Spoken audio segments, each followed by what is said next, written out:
Shalom Bapak Ibu Saudara yang terkasih di dalam Kristus Yesus, terkhusus Jemaat GKI Klasi Solo. Senang rasanya saya kembali menyapa Bapak Ibu Saudara dalam Bina Iman kali ini.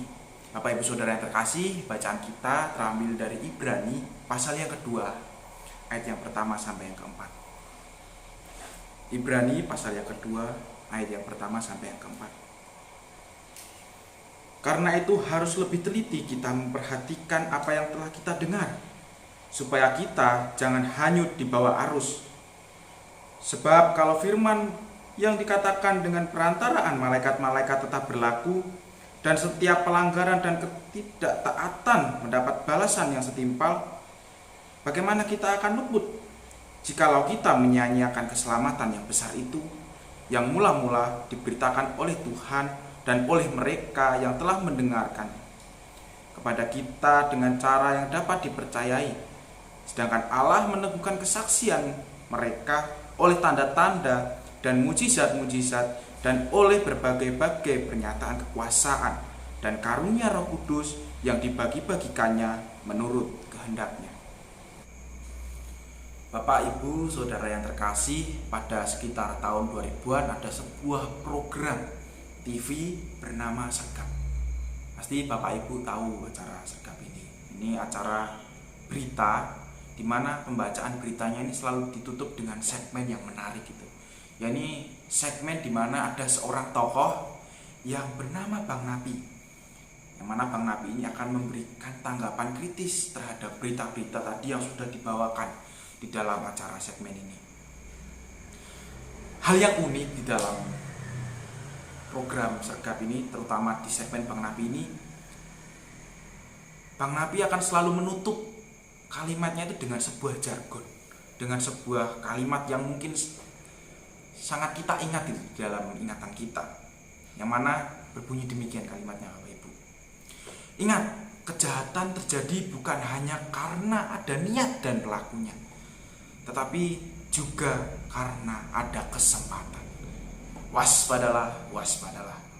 Kira-kira begitu Bapak Ibu. Nah, kalau kita mencoba mencermati kalimat penutup dari Bang Napi ini, sebenarnya kalimat yang selalu diucapkan Bang Napi atau jargon yang selalu diucapkan Bang Napi ini sangat relevan gitu dengan kehidupan kita, dengan konteks kita sekarang ini. Kita bersama-sama tentu mengetahui bahwa dunia ini sedang mengalami sebuah kemajuan, perkembangan peradaban, di mana kehidupan di dalam segala aspek termasuk teknologi, informasi, dan juga budaya mengalami perkembangan, mengalami pergerakan secara progresif maju gitu. Nah, Bapak Ibu, perubahan dan perkembangan dunia ini tentu membawa dampak positif di dalam kehidupan kita dalam kemajuan ini. Contohnya saja, kita saat ini sangat mudah gitu untuk berkomunikasi dengan orang yang jauh dari kita, dengan kerabat kita, keluarga kita yang berada di luar kota atau mungkin berada di luar negeri. Sangat mudah kita untuk saling mengirim pesan, saling mengirim kabar satu dengan yang lain. Selain itu juga kita dapat dengan mudah menerima berita, menerima informasi dari orang lain gitu. Karena dengan kemajuan teknologi yang ada, media-media yang mulai berkembang, kita sekarang lihat berita nggak perlu lihat TV, kita lihat di YouTube ada, kita lihat di Google ada, di Facebook ada, dan lain sebagainya. Tetapi Bapak Ibu, bagaikan sebuah koin yang bersisi dua, yang bermata dua, tapi di dalam sebuah satu kesatuan, seperti koin tadi, kemajuan ini juga terdapat dampak negatif di balik dampak positifnya. Dimana dengan mudahnya kita mengakses informasi, kita berkomunikasi, ada kemungkinan juga kita dapat terpengaruh dengan hoax, dengan kabar bohong, atau mungkin dengan ujaran-ujaran kebencian yang ada di dalam media. Ini merupakan salah satu dampak negatif yang ada gitu Bapak Ibu. Contoh lain, ketika di era globalisasi seperti ini, kita tentu juga bisa melihat atau bahkan mengikuti gaya hidup yang semakin maju, yang semakin berubah gitu. Saking bebasnya kita terkadang kesulitan untuk membedakan gaya hidup mana yang benar, gaya hidup mana yang salah menurut iman kekristenan kita. Nah, Bapak Ibu Saudara yang terkasih, pertanyaannya, apa yang harus kita lakukan sebagai orang Kristen ketika kita dihadapkan dengan kemajuan budaya, kemajuan teknologi, kemajuan peradaban semacam ini?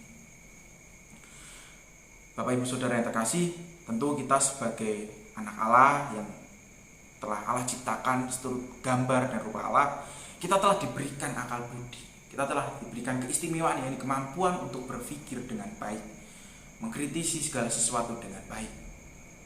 Selain akal budi tadi, kita juga telah menerima berbagai pemberitaan firman Tuhan, baik melalui peribadatan di gereja, melalui berbagai media-media yang ada yang disediakan, seperti contohnya di YouTube GKI Klasi Solo saat ini, yang merupakan salah satu bentuk dari kemajuan teknologi di zaman sekarang ini. Oleh karena itu, Bapak Ibu, dengan kita memiliki akal budi dan kita telah mendengar sabda Tuhan, kita dituntut untuk bijaksana dalam menghadapi perkembangan zaman yang ada. Di satu sisi kita tidak bisa menolak perkembangan zaman yang terjadi. Perkembangan zaman ini merupakan suatu yang nyata, merupakan suatu yang bisa dibilang realitas di dalam kehidupan kita. Kita tidak bisa merubah perkembangan-perkembangan yang ada, kemajuan yang ada di dalam kehidupan ini. Namun di sisi yang lain, Bapak Ibu, kita pun juga perlu berhati-hati untuk bisa memilah, untuk bisa memilih berbagai hal yang negatif yang ada di dalam perkembangan zaman ini, supaya kita dapat tetap menjadi pengikut Kristus yang up to date. Kalau kita melihat bacaan kita tadi, Ibrani pasal yang kedua ayat pertama sampai yang keempat tadi, kita dapat mencermati bahwa di mana di jemaat Ibrani pada konteks waktu itu diperhadapkan dengan banyak sekali pengajaran-pengajaran sesat, dihadapkan banyak sekali dengan pengajar-pengajar yang membelokkan ajaran kekristenan pada waktu itu, yang mana membuat penulis Ibrani ini membuat pesan pastoralnya kepada jemaat di Ibrani pada waktu itu. Kita bisa melihat, Bapak Ibu, di dalam pesan pastoral yang dituliskan oleh penulis Ibrani ini, ia mengingatkan jemaat untuk lebih berhati-hati dalam menghayati hidup sesuai dengan ajaran Kristus di tengah kondisi yang dapat membuat mereka terlena atau menuju ke jalan yang tidak benar. Jika dilihat, mungkin ada banyak sekali kesempatan di sekitar mereka, di sekitar jemaat Ibrani pada waktu itu, untuk menyeret mereka menjauh dari kebenaran firman Allah, untuk jatuh dari ke dalam kesesatan, masuk ke dalam hal-hal yang buruk yang tidak sesuai dengan pengajaran Tuhan Yesus Kristus.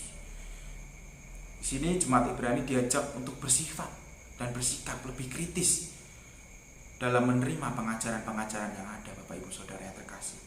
Jangan sampai mereka terlena dengan segala sesuatu yang ada, perkembangan yang ada dalam zaman itu, yang akhirnya membawa mereka ke dalam sebuah kesesatan. Bapak Ibu Saudara, jika kita mencoba merefleksikannya di kehidupan kita sekarang ini, bukankah kita juga perlu belajar dari bacaan kita pada hari ini, supaya kita tetap setia di dalam ajaran dan kebenaran Allah di tengah situasi dunia yang terus berkembang dan mengalami kemajuan. Supaya apa? Supaya kita tidak dengan mudah terlena dengan situasi dunia saat ini. Jika kita menggunakan kalimat dari Bang Nabi tadi dalam merefleksikan firman Tuhan kita pada hari ini,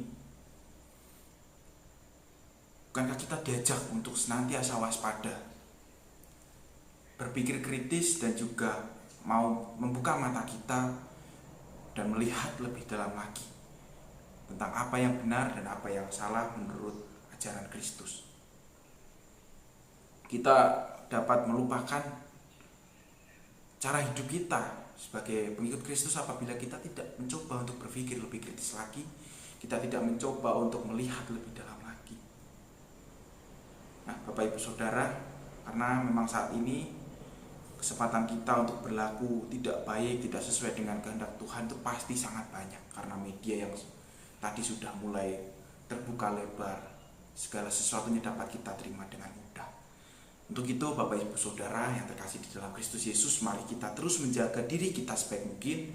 Kita senantiasa hidup di dalam kebenaran firman Tuhan.